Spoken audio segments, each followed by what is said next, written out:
Baik, bismillah. Assalamualaikum warahmatullahi wabarakatuh. Alhamdulillah, bersyukur atas kehadirat Allah Subhanahu wa taala karena telah memberikan kita nikmat kesehatan, nikmat kesempatan, dan terlebih-lebihnya lagi nikmat iman dan Islam.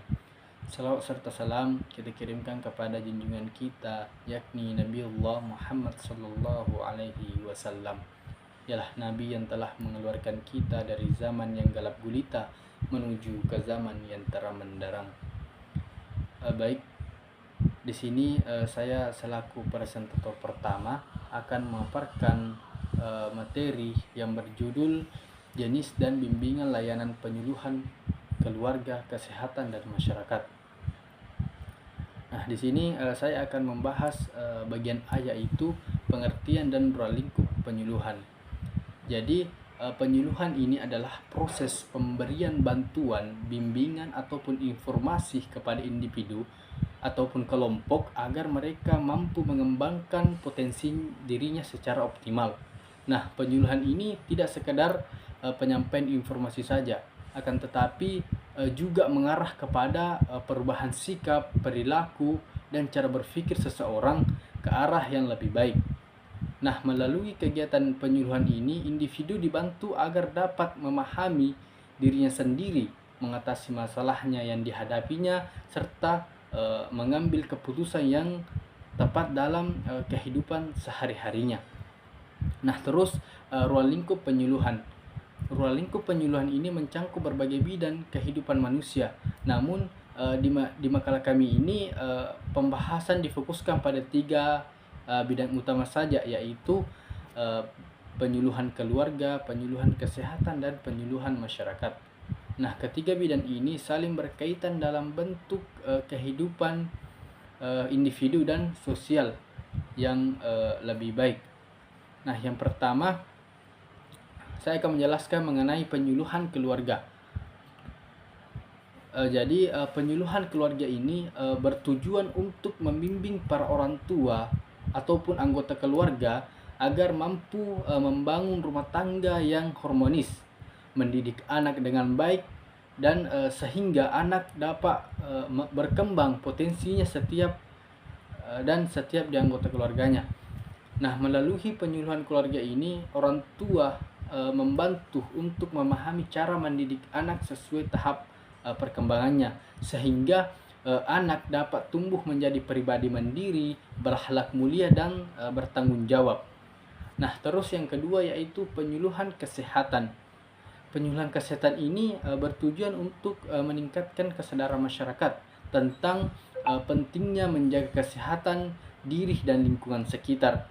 Nah, dalam penyuluhan ini masyarakat diajak untuk hidup bersih dan mengonsumsi makanan-makanan yang bergizi, rutin olahraga, dan mencegah timbulnya penyakit. Seperti yang sering kita dengar bahwasanya mencegah lebih baik daripada mengobati.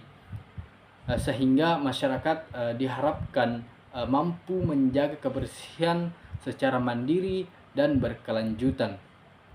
Nah, terus yang ketiga yaitu penyuluhan masyarakat. Nah, penyuluhan masyarakat ini berfokus pada pemberdayaan atau perkembangan potensi sosial masyarakat. Melalui kegiatan ini, masyarakat dibimbing agar mampu beradaptasi aktif dalam pembangunan, menjalin kerjasama antar warga, serta menumbuhkan semangat gotong royong. Nah, tujuannya ini adalah agar terciptanya masyarakat yang mandiri, peduli terhadap sesama, dan memiliki kehidupan sosial yang sejahtera. Mungkin itu yang sempat saya paparkan, kurang lebihnya mohon dimaafkan. Selanjutnya, pemaparan selanjutnya akan dilanjutkan oleh teman kelompok saya.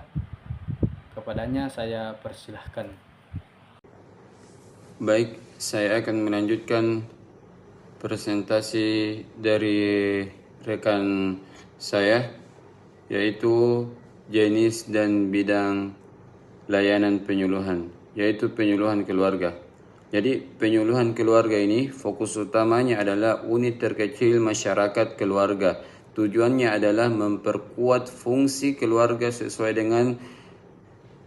8 fungsi keluarga, yaitu agama, sosial budaya, cinta kasih, perlindungan, reproduksi, sosialisasi dan pendidikan, ekonomi, serta pembinaan lingkungan. Kegiatan ini mencakup bimbingan mengenai pola asuh anak yang positif, komunikasi interpersonal yang efektif antara suami istri dan orang tua anak, serta perencanaan kehidupan keluarga yang harmonis dan sejahtera.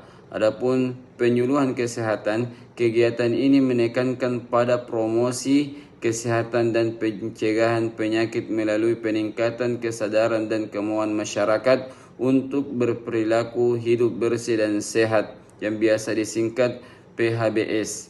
Ruangan lingkupnya mencakup edukasi mengenai gizi seimbang, pentingnya imunisasi, sanitasi, dan kebersihan lingkungan, serta kesehatan reproduksi dan mental. Ini sejalan dengan upaya pemerintah dalam menciptakan masyarakat yang mandiri dalam menjaga kesehatannya.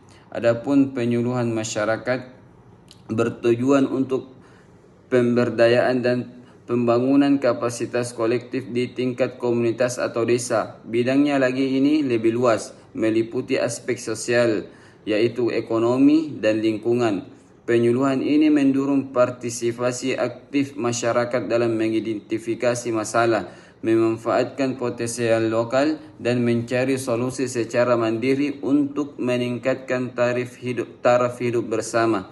Seringkali mengacu pada konsep Community Development Sutomo 2013. Layanan penyuluhan dilaksanakan melalui sebagai pendekatan yang disesuaikan dengan tujuan dan kebutuhan sasaran.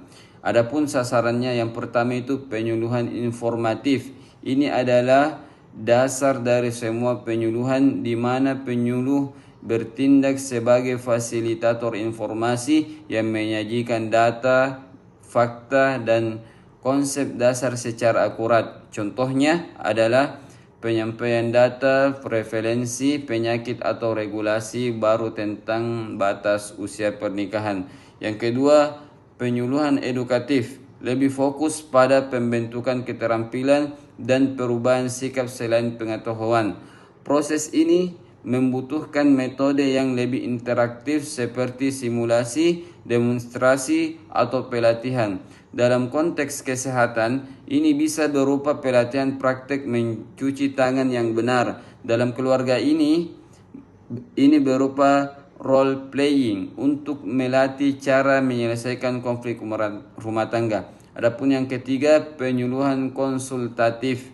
Layanan ini menyediakan bantuan profesional dan solusi spesifik terhadap masalah yang dihadapi oleh individu atau kelompok kecil. Layanan ini bersifat personal dan seringkali dilakukan melalui sesi bimbingan atau konseling. Misalnya, konseling perencanaan kehamilan atau konsultasi bagi korban KDRT.